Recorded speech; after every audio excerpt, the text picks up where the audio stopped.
and his chiefs quickly went to separate them, and one of the wives hit the king with a pestle. As the king sat in pain, one of his subjects quickly gave him the potion. Before Toke could stop the king drank the potion. Once upon a time, there lived a young woman named Toke. Toke was known for her captivating charms and potent potions, as she wielded both beauty and magic. For she usually sells herbs and potions to the villagers on market days. The villagers loved her because her herbs are always potent and curing all ailments. Only if the villagers knew that beneath a charming facade lay a heart filled with revenge for the injustice inflicted on her mother. For Toke's mother, Atin, may her soul rest in peace, was wrongly accused by the men in the village. Many years back, when Atin was ripened for marriage, the son of a great chief, Akin, had expressed his interest, but Atin had rejected him because he was a proud man. His pride, wounded by Atin's rejection, made him to plot an evil plan towards Atin, for he ambushed her on her way to fetch water and have his way with her with his gang of friends. At first, Atin had kept quiet about the incident, but when she discovered she was pregnant, she went to the king for justice for herself and for her unborn child. But that was when the narration changed, for Akin accused her of being wayward, and he had gotten all the men, both the young and the old, to testify against her. The king's anger grew towards Atin, for she had violated the law and the tradition of the village, so the king sent her out of the village.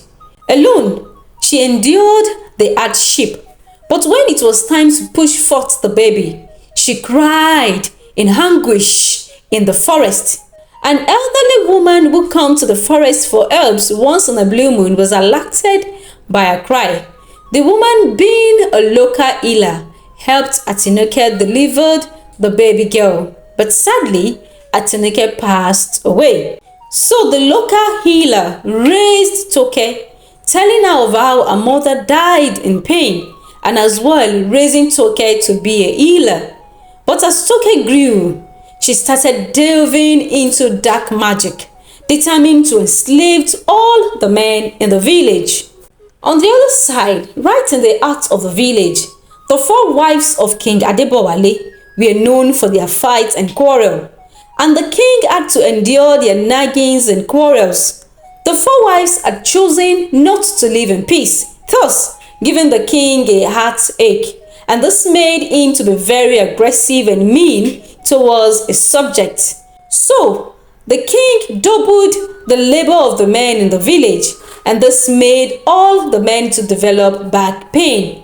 When words got to Toke that the king have heard of her powerful herbs, and that she is asked to make potion that will cure the men of their back pain, Toke saw it as an opportunity to execute a long-term revenge on all the men in the village. But instead of killing them for their evil acts towards her mother, she decided to turn them all to a puppet. Toke, who had learnt the secret of love potion and spell, enchanted the herbs she administered to cure them. But as fate will have it, as Toke administered her herbs to the men, the king's wives started fighting again. So the king and his chiefs quickly went to separate them, and one of the wives hit the king with a pestle. As the king sat in pain, one of his subjects quickly gave him the potion. Before Toke could stop the king drank the potion. "Wow, I feel better," said the king, "and I'm also in love." The king smiled at Toke. Toke panicked. "This is not my plan. This present king knew nothing of the wrong towards my mother." So she set to run away from the palace. But the king said, "Olori, Olori," meaning the king's wife. So the king happily said, As a way of celebrating my newly found wife, I release all the men from their hard labor. But the men shouted, Your Highness, triple our labor, for we shall work for the newly queen. We shall not return to our wives and children. We shall be a slave and do our bidding. Long live the queen! They hailed Toke. Trapped in the palace, Toke sat beside the king. When the remaining 4 wives of the king heard, they started fighting among themselves, for this is a strategy they usually use to get the king's attention.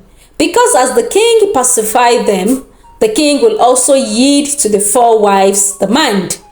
But this went on, and the king doesn't seem to notice them, as he was mesmerized by Toke's allure.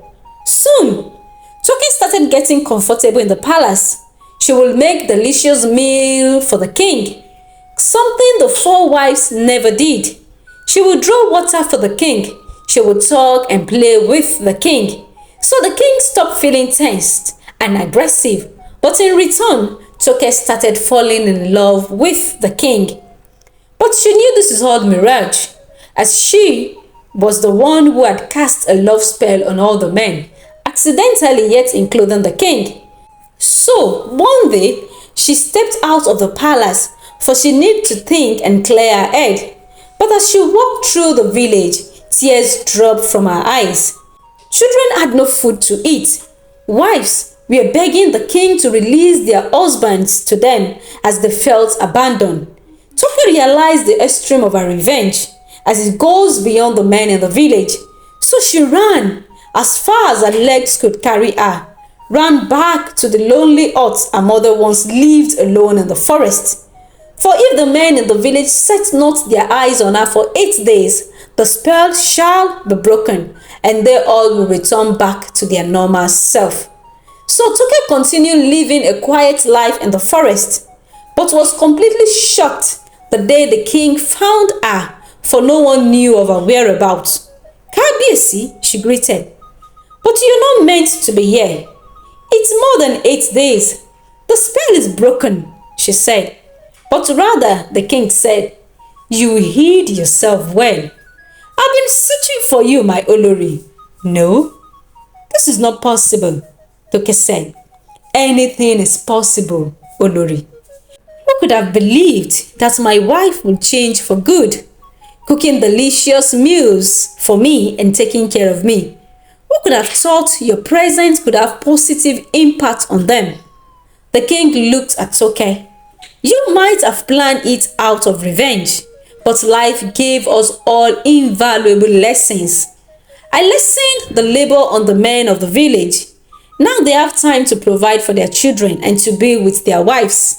Toke still couldn't believe her ears, but when the king said, I feel empty without you. I want you to be my queen. And moreover, the villagers had missed your potent potion. Please, come back to us. The king embraced her, and at that moment, she knew that the king truly is in love with her. And that is how the king married Toke. Indeed, revenge, though born from pain, often causes damages far greater than the original injury. So we should always learn to forgive others. The end.